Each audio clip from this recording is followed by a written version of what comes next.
Nah, baiklah. Assalamualaikum warahmatullahi wabarakatuh. Perkenalkan, nama saya Alfisaina Putri dengan NIM 200610148. Nah, di sini saya ingin mempresentasikan laporan tugas besar analisis struktur saya dengan dosen pengampu Bapak Fajri Yusmar STMT. Nah, di sini saya menggunakan aplikasi SAP 2000 yang mana program ini merupakan aplikasi yang digunakan untuk melaksanakan atau mendesain suatu struktur dengan bangunan atau objek. Nah, lanjut. Mungkin ini data struktur bangunannya yang ingin direncanakan dengan jumlah lantai 3 lantai dengan luas struktur masing-masing lantainya 140 meter, sementara elevasi strukturnya 9,3 meter. Atapnya menggunakan atap dak beton, sementara jenis strukturnya yaitu ada plat lantai, kolom, balok menggunakan beton bertulang. Ini merupakan ada potongan dari rumah yang akan dibangun, yang akan dianalisis. Nah, di sini ada tampak strukturnya dan ini model 3 dimensi struktur menggunakan aplikasi SAP 2000. Nah, mungkin material yang digunakan dalam memasukkan atau mendesainnya yaitu ada beton K75 K75 yang merupakan tipe materialnya konkrit, berat jenisnya 2400 kg per meter kubik, sementara modulus elastisitasnya 23.500 MPa. Nah, angka Poissonnya 0,25, sementara kuat tekannya yaitu 110 kg per cm buja sangkar. Nah, di sini juga ada baja tulangan pokok yang materialnya yaitu rebar, berat jenisnya 7.850 kg per meter kubik dan modulus elastisitasnya 200.000 N per mm. Sementara angka Poissonnya 0,3, tegangan lelehnya 420 M per mm dan tegangan ultimate-nya 550 N per mm.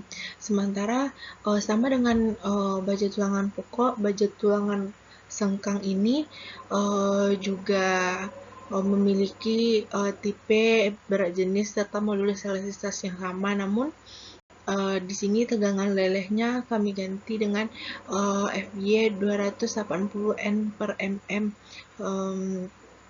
buja sangkar dan tegangan ultimate-nya 380 N per mm. Lanjut, ada frame material utama.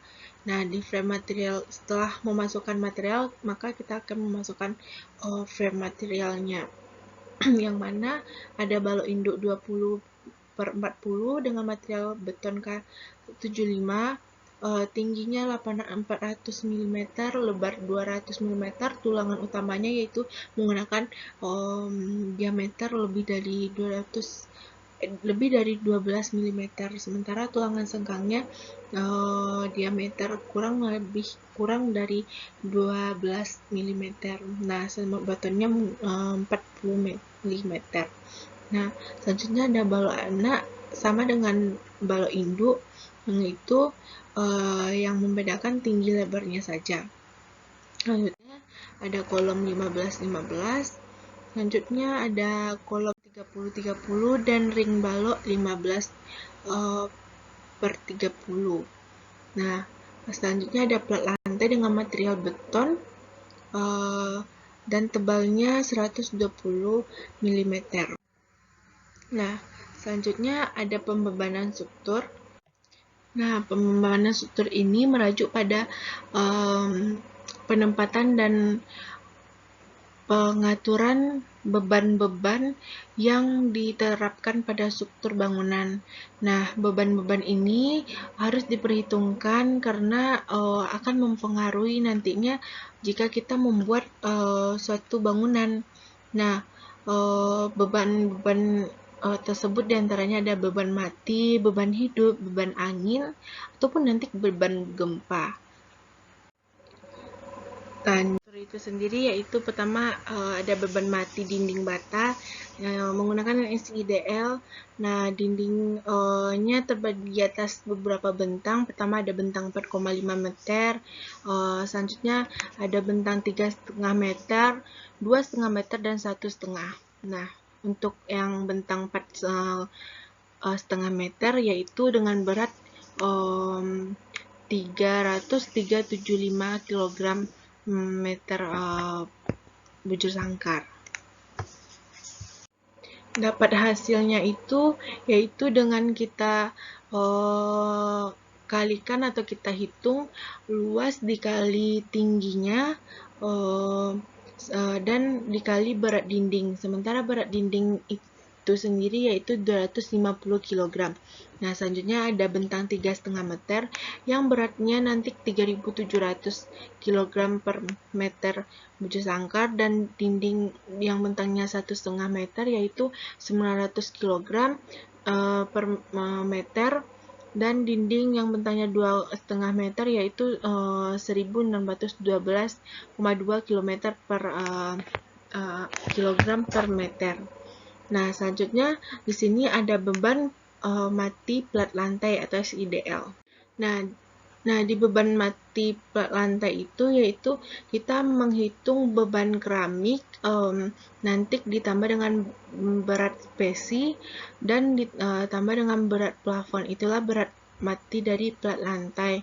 Nah, di sini beban keramiknya 17 kg, berat spesinya dengan tebal 3 cm yaitu 63 kg per meter bujur sangkar, sementara berat plafonnya 11 kg. Nah, dapat dihitung berat matinya sekitar 91 kg. Nah, selanjutnya saya lupa memasukkan, di sini juga kami masukkan ada beban hidup atau LL yang beratnya 100 kg. Nah, selanjutnya ada beban kombinasi 1 dan kombinasi 2 yang merupakan beban kombinasi 1 yaitu beban mati 1,4 dan SIDL 1,4. Sementara beban di kombinasi 2 atau combo 2 memasukkan beban 1,2 beban mati, 1,6 SIDL, dan 1,2 beban hidup atau LL. Nah, selanjutnya ada pembebanan dak beton, yang mana beban hidup dak beton 100 kg dan beban SIDL dak beton sama dengan beban plafon yaitu 11 kg. Nah, selanjutnya yaitu analisis struktur. Nah, perlu kita ketahui analisis struktur ini dilakukan setelah kita melakukan pemodelan.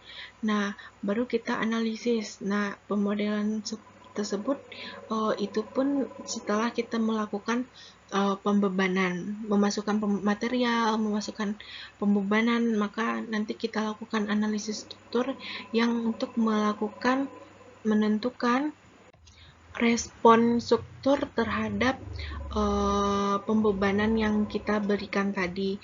Nah, dalam analisis ini diasumsikan bahwa semua beban strukturnya bersifat linear dan deformasi strukturnya tetap dalam batas yang wajar. Nah, hasil analisis ini mencakup tegangan, peletakan, gaya deformasi, momen, dan lainnya.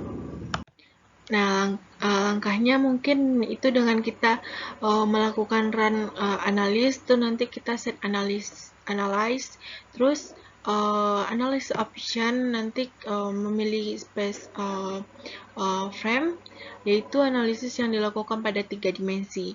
Nah, selanjutnya kita melakukan analisis pada struktur yang kita buat tadi, modelan yang kita buat. Nah, di sini pertama ada reaksi peletakan, yaitu reaksi peletakan merupakan gaya yang bekerja pada tumpuan dari sebuah struktur. Gaya-gaya ini terjadi terhadap pada tumpuan diakibatkan oleh beban-beban yang bekerja pada struktur tersebut. Nah, merupakan ini ada pertama di kirinya ada combo 1 dan combo 2.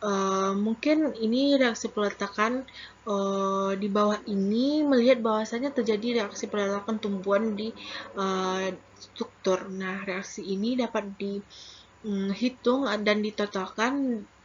Total tersebut merupakan total dari keseluruhan bahan yang ditanggung struktur tersebut.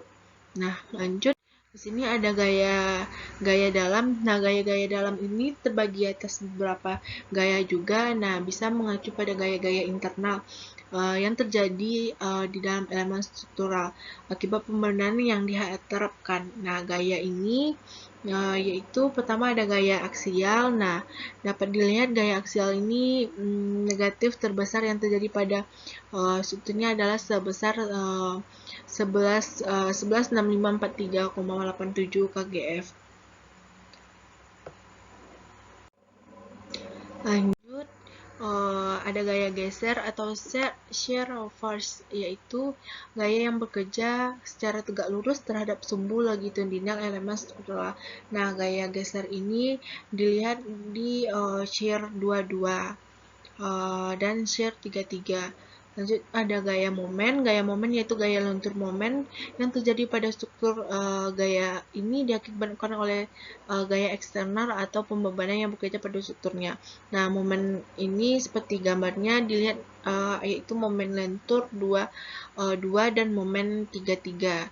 Nah, selanjutnya ada gaya translasi yang merupakan gaya rotasi yang bekerja pada struktur atau gaya putar yang bekerja pada struktur tersebut. Nah, selanjutnya ada deformasi. Deformasi ini di dalam analisis struktural untuk memahami tingkat toleransinya. Apakah nanti menyebabkan kegagalan atau kerusakan pada yang berlebihan. Nah, seperti dilihat pada gambar di atas dapat melihat terjadinya deformasi yaitu pada objek 32, yaitu deformasi terjadi di U1 adalah sebesar 4769 kN, lalu pada U2 terjadi deformasi sebesar 7431 kN, pada U3 terjadi minus 1,2957, pada R1 sebesar 0,00051 dan R2 sebesar 0,0031, sementara dan 0,0006.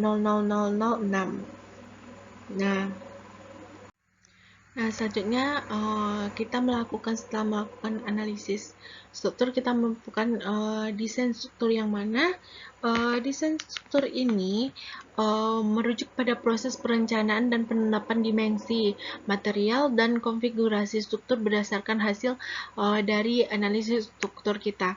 Nah, tujuan utamanya yaitu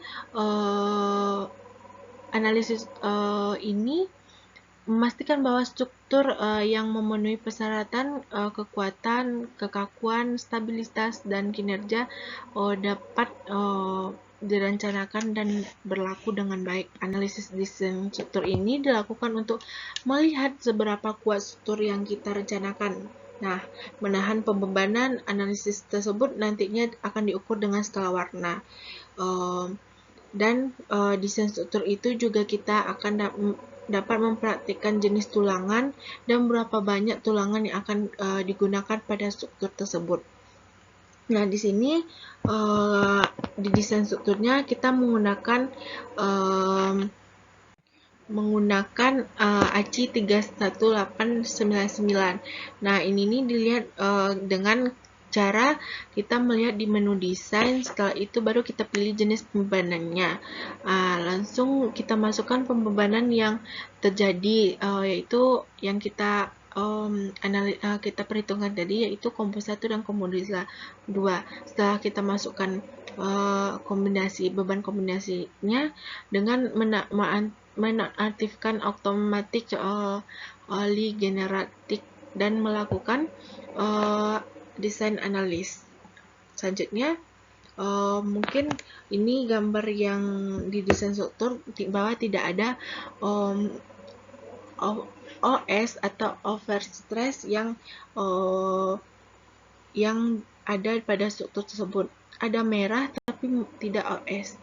Mungkin Ada beberapa daripada saat perencanaan tulangan mengalami OS itu di balok sengkangnya. Nah, mungkin bisa diasumsikan saja nanti sama dengan tulangannya sama dengan kolom. Nah, mungkin hanya segitu dulu presentasi laporan hasil tugas besar saya. Terlebih dan terkurang dalam penyampaian presentasi ini, saya mohon maaf. Saya sudahi dengan Assalamualaikum warahmatullahi wabarakatuh.